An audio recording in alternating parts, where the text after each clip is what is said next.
Hey y'all, what's good beautiful people? It's your girl Tay and I'm here yet again with another update video. So definitely make sure you guys smash that like button, comment down below, subscribe, plus push your post notification bell button so that way anytime I upload a video you will be notified. Alright you guys, so jumping right into things, happy Monday. Today is finally the first day I can literally say that I feel most like myself. I still get winded when I tell you guys it has been horrible. I did actually have to take my son to the emergency room. I think it was Friday evening because he spiked a fever out of nowhere. I mean, with us all being in the house together, there is, I want to say, and I'm not a scientist or a doctor or anything of that, but based off of what I read, I believe that there is an incubation period in which if you had come across someone or come in contact with the virus in some way, shape, or form, there's an incubation period. I don't know if you are infectious to other people at that time, but what I'm trying to say is that I believe that before my body actually started to exhibit any symptoms, I probably was contagious. Because I'm saying this because I know a lot of you guys were like, you should be wearing a mask, but the reality is that before my body actually started to show visible signs that I had been infected with the virus or whatever, I probably was already contagious and my kids probably already got it then. But at any rate, he is doing much better today. He did have a fever up and down. We took him to the emergency room. They said it was completely normal. And that it would go away, and it went away in 48 hours. He isn't showing any other signs or symptoms right now. He's eating, he's just better, and I'm better, and my daughter's better. I think that we still have a couple of weeks to go for our recovery, but at least right now we are doing much better. Hold on, I'm gonna get my hand fan because I'm hot. Okay, you guys, so hopefully me using my little fan, this is my favorite, it works. I love this fan, you guys. Like, really, I love this fan. But hopefully this isn't distorting the sound. I'm not going to use it the whole time I'm recording. But we are going to jump back into the news. Some exciting news. I think it's exciting. First things first, I have the CNN article, so you guys can put this in, type this into your search bar. We're going to talk about the public health emergency being extended in the United States. So if you guys didn't already know, that public health emergency is what has been allowing them to give us the emergency SNAP maximum benefits. So I am hoping that with the extension in place now that we are going to see SNAP maximum benefits for the next 3 months. Okay, it says the Biden administration on Friday extended the pandemic public health emergency for another 3 months. U.S. Department of Health and Human Services Secretary Xavier Becerra officially renewed the declaration, extending it through October the 13th of this year. The emergency declaration has been in place since January of 2020, and the latest renewal comes as the Omicron offshoot BA.5, the most contagious variant yet, continues to stake its claim in the U.S. daily case rates. Though vastly undercounted, are the highest they've been in months.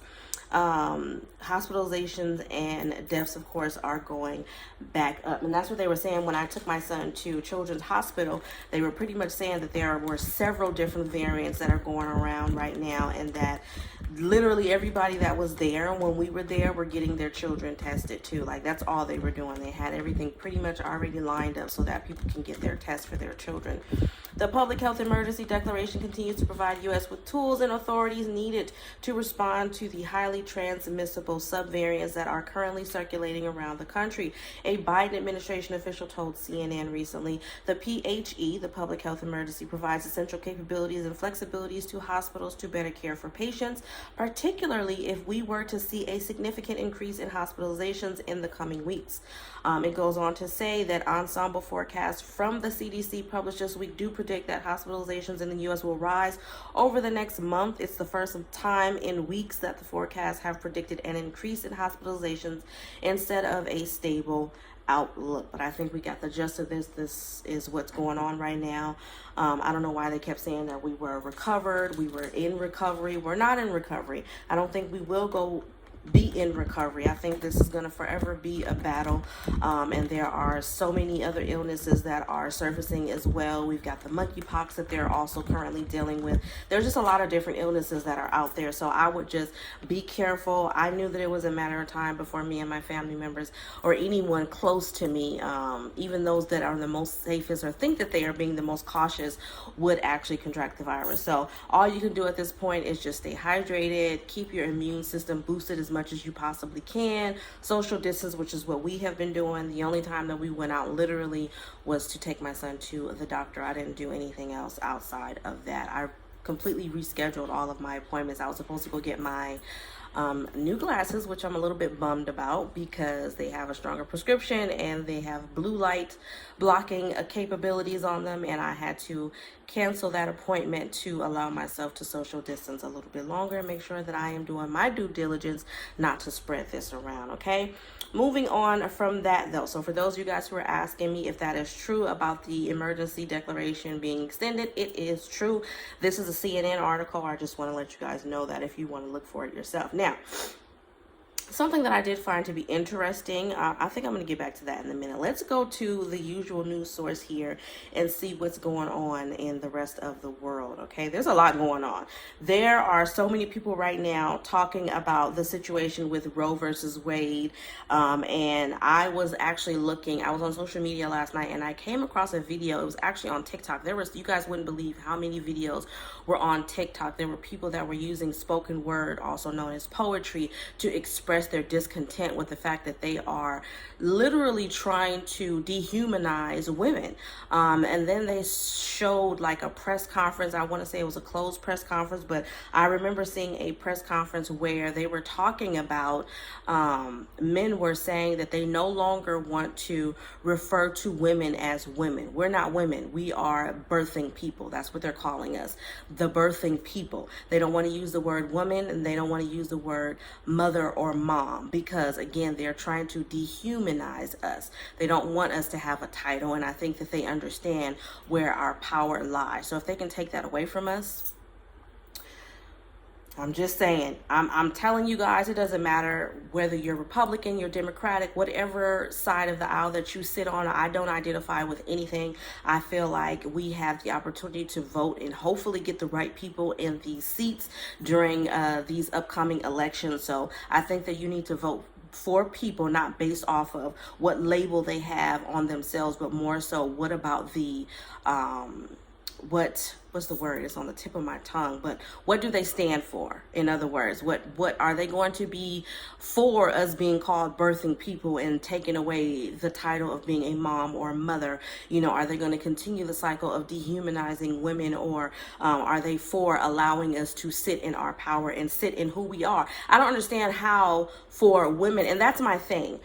It's okay for someone who is a part of the LGBTQ community, and I have nothing against that community whatsoever, but you guys don't find it a little bit strange that they are allowing people from that LGBTQ community to choose what they identify as? You can have been biologically born as a man, and then if you go through the procedure, or even if you don't, you can identify as a woman. But us who were born as women and choose to identify as women now are being called the birthing people. We're not even allowed to call ourselves mothers or moms anymore. You guys don't find something strange with that? Again, that has nothing to do with the LGBTQ community. It just makes me think about, why is it okay, or why are they allowing them to identify as whatever they want to identify as? But for us women, we cannot. Men are trying to take that power away from us, and there are, sorry to say, some women that are standing behind stupid men and that are I don't know, brainwashed, or what. I don't want to say brainwashed, because everything is a choice, and I feel like they have a choice to either be on the side of right or be on the side of wrong, and they've chosen to be on the side of wrong. I don't care who's talking to you.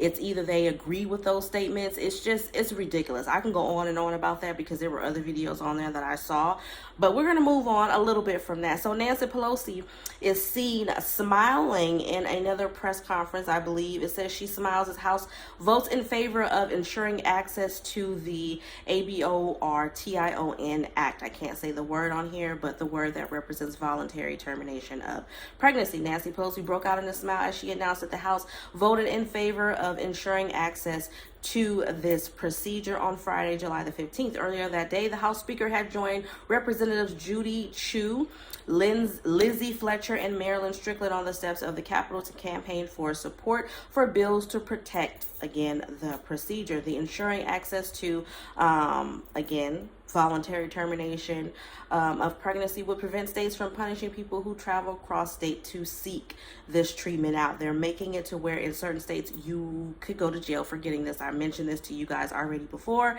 A lot of people are talking about all lives matter. And again, going back to what I was saying on social media, there was a woman on there who were talking about the fact that if a 10-year-old child had been obviously violated and she ended up pregnant, what protections would there be for her? What rights would she have? Would she still be expected to go to school while she is pregnant, knowing that her peers could taunt her and she could suffer more emotional trauma from that situation, not only from just her peers, but also from teachers who don't know or who may not know that this child had been taken advantage of, or that's a nice way of saying RAPE. But people who may not know that, be aware of that, start talking and saying things and treating her. Or would she have to then isolate herself and stay home, which still causes trauma, which we can say without a shadow of doubt will affect her in many different areas, because we've been speaking about this since the pandemic began. For just the pandemic alone, children not being able to have that social interaction and being at home, their grades suffered, their mental health suffered, a lot of things suffered, and that's just dealing with the pandemic. So can you imagine having a 10-year-old girl being at home? Would she then have to choose whether or not she could give the baby up for adoption, or would she be held responsible for keeping this child? I mean, those are the things that she was asking in this video, and I think that those are really, really valid questions. What would you do if it was your child? We're not talking about people who are being irresponsible, because that's the first thing that people go to. We're not talking about that.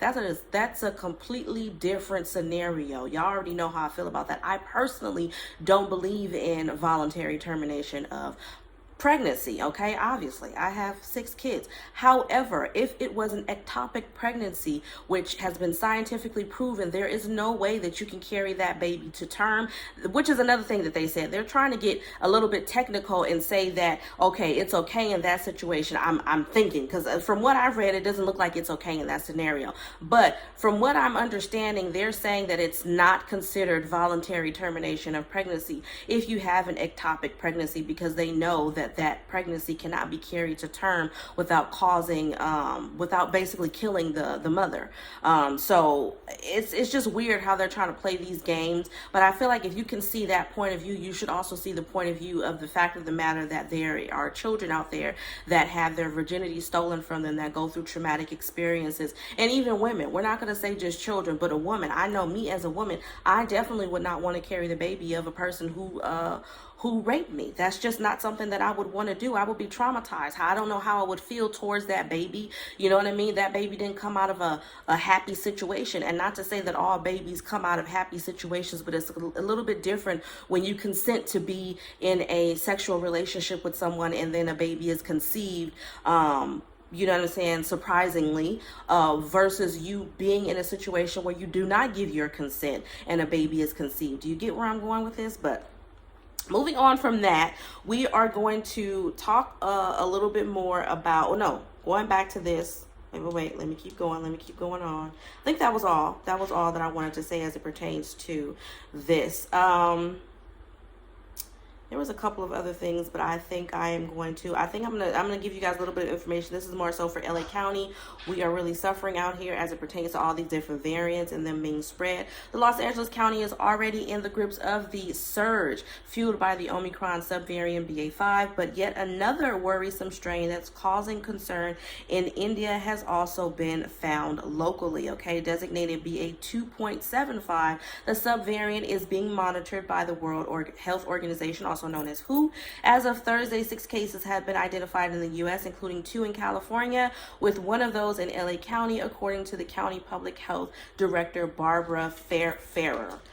It does appear to have additional mutations that facilitate spread and evade immunity, she said during a briefing, and it's been spreading fairly rapidly across India. Scientists are exploring whether the emergence of BA.2.75 could eventually prolong or exacerbate the existing surge now being fueled by BA.5, another highly infectious member of the Omicron family. Whenever there's an identified new variant of concern, or in this case, a lineage that's under monitoring, we do need to proceed with caution, as it takes time to better understand the risk that may be posed by this newly mutated virus. Ferrer, I can't say this man or woman's name, I think it's a woman, Ferrer said. Over the weekend period that ended Saturday, BA.5 made up an estimated 65% of new cases nationwide, according to the U.S. Center for Disease Control and Prevention. So just be careful, you guys. Again, I don't know why they're talking about mask mandates again out here in California. I'm pretty sure some of your states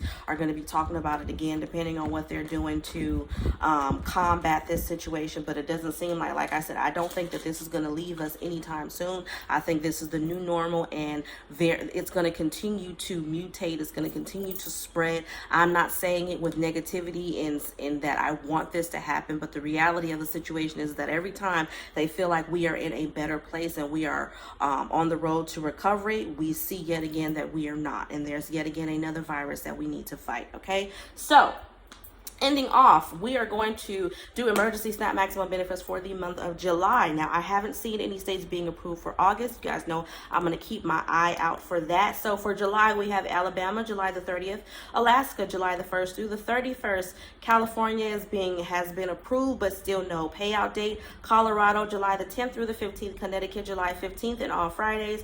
Delaware, July 27th. DC, regular issuance. Hawaii, August the 8th. Illinois, July 21st through the 29th. We have Kansas, August the 15th through the 24th. Maine, July the 8th. Maryland, all month long of July. Michigan, July 16th through the 25th. New Hampshire, we have July the 1st and the 15th, and then August the 19th. New Jersey, we have July the 1st through the 5th. New Mexico, all month long. New York City, we have July the 18th through the 29th, and then the rest of the state, July the 11th through the 14th, and then the 17th through the 21st, all with benefits to be available the very next day. North Carolina, we have July the 22nd through the 31st. Ohio, July 27th. Oregon, July the 11th, 28th, and then August the 1st. Pennsylvania, July 16th, 19th through the 23rd, 26th through the 29th, and then a final run on September the 9th. Rhode Island, July the 3rd. South Carolina, July the 1st through the 19th, and then all month long for newly approved applications.